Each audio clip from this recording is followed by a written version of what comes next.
ప్రభువు నామమున దేవునికి వందనములు స్తోత్రములు చెల్లించుకుంటున్నాం.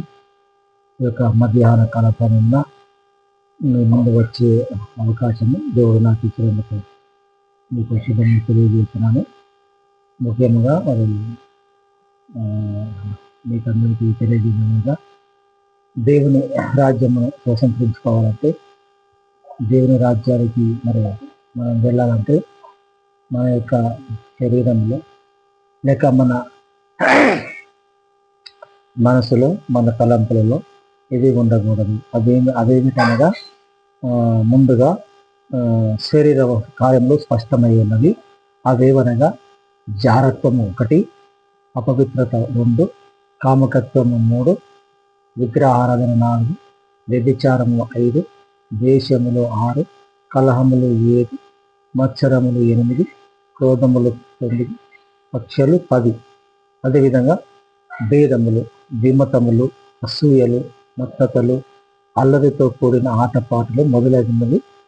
వీటిని గూర్చి మునుపు చెప్పిన ప్రకారము నేను వాటిని చేయవారు దేవుని రాజ్యమును స్వతంత్రించుతానని మీతో నిశ్చయముగా చెప్పుచున్నాను అని చెప్తున్నాను.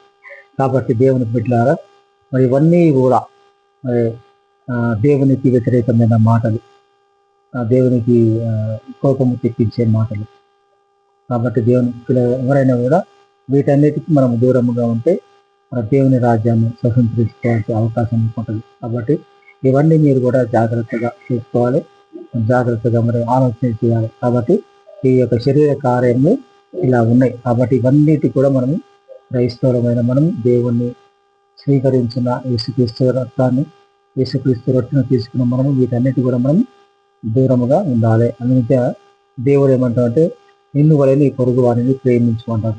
మన ఇరుగు పొరుగు వారిని, మన కుడి పక్కన, మన ఎడమ పక్కన, మన ముందు వెనుక వారిని కూడా క్రైస్తవులుగా కాకుండా కూడా ఒక మానవులుగా, తోటి మరి అదేవిధంగా ఇరుగు పొరుగు వారుగా, లేకపోతే తోటి కాలనీ వారిగా, తోటి మరి వారిగా, ఎందుకంటే వారిని కూడా మనం గౌరవించే రీతిగా, వారిని కూడా మనం అభిమానించే రీతిగా, ఆలోచించే రీతిగా మన మన పనులన్నీ కూడా సజావుగా సాగాలంటే ఇరుగు పొరుగు వారితో కూడా మనం సంబంధాలు కలిగి ఉండాలి. అదేవిధంగా మంచితనంతో ఉండాలి, ప్రేమపూర్వకంగా భావించుకుంటే ఉంటేనే మనం ఈ లోకంలో మన కాలి వాళ్ళని కూడా మనం స్వతంత్రించుకోవచ్చు. కాబట్టి వారికి కూడా మనము ఉదయం లేవగానే మరి మంచితో కానీ మరి ఆహ్వానించడం మీద కార్యక్రమం కూడా మన కుటుంబాలకు కానీ మన వాక్యాన్ని ప్రచురించేటప్పుడు కానీ మన యొక్క ఆ లక్షణమును, మన యొక్క స్థితిగతులు, మన యొక్క మర్యాద చుట్టుపక్కల వాళ్ళకి తెలుస్తుంది. కాబట్టి దాని ద్వారా మనము ఈ లోకంలో సువార్తను ఎక్కువ ప్రకటించే అవకాశం ఉందంటే, వీళ్ళు మంచి వాళ్ళు, వీళ్ళ పరిస్థితి మంచిగా ఉంటుంది కాబట్టి వీళ్ళ జోలికి మనము వెళ్ళకూడదు. కాబట్టి వారు కూడా మనం మర్యాదిస్తారు, మనం కూడా వారికి మర్యాద చెందుతున్నాం. కాబట్టి దేవుని ప్రేమ మరి ఇవన్నీ కూడా మన దేవునికి వ్యతిరేకమైన మాటలు. కాబట్టి ఈ శరీర కార్యములకు మనం దూరంగా ఉండాలి. ముఖ్యంగా ఇవన్నీ కూడా విగ్రహాలు కావచ్చు, వ్యభిచారం కావచ్చు, ద్వేషములు కావచ్చు, కలహాలు కావచ్చు, మత్సరము కావచ్చు, క్రోధములు కావచ్చు, పక్షం కావచ్చు, ఇవన్నీ కూడా జాగ్రత్తలు కావచ్చు, అపరిత్యత కావచ్చు, కామకత్వం కావచ్చు, ఇవన్నీ కూడా మనిషిని మరి నాశనం చేస్తాయి, మనిషిని ఇబ్బందికి గురి చేస్తాయి. ఎందుకంటే మనిషి ముందే మరి క్రిమినల్ మైండ్గా మనం ఆలోచిస్తాం.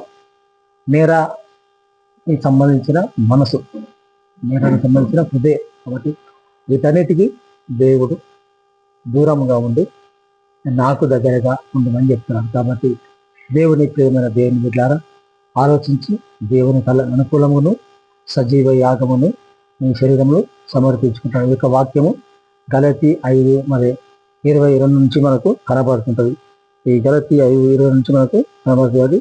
ఇవన్నీ మనము చూసుకుంటూ మనము ముందుకు వెళ్ళాలి. కాబట్టి ఇవన్నీ కూడా మరి గలతీ 5:22లో మనకు రాయబడి ఉన్నది. ఈ గలతీ 5:22లో బైబిల్ కూడా మన పైన కొన్ని వాక్యాలు ఉంటాయి, అది కింద కూడా కొన్ని ఆత్మ సంబంధమైన వాక్యాలు ఉంటాయి. కాబట్టి అవి చూసుకొని మెచ్చుకోవాల్సిందిగా కోరుతూ ఈ యొక్క మధ్య సమయంలో ఈ వీడియోతో నేను మాట్లాడుతున్నదో వీక్షిస్తారని మరి షేర్ చేస్తారని అనుకుంటున్నాను. కాబట్టి దేవుడు మిమ్మలను, మీ కుటుంబములను, మీ యొక్క పిల్లలను, మీ యొక్క ఉద్యోగాన్ని, చిరు ఉద్యోగము, పెద్ద ఉద్యోగం, ఏ ఉద్యోగాలు చేసేవారని అన్ని కూడా వచ్చేటప్పుడు, పోయేటప్పుడు, దారిలో నలుదిక్కులా కూడా మీ కుటుంబాలకు, మీకు ఎటువంటి ఆపద లేకుండా మీ కుటుంబాలను దేవుడు దీవించి ఆశీర్వదించి పరివర్తనం చేయను కాక ఆమెను తెలుపుగా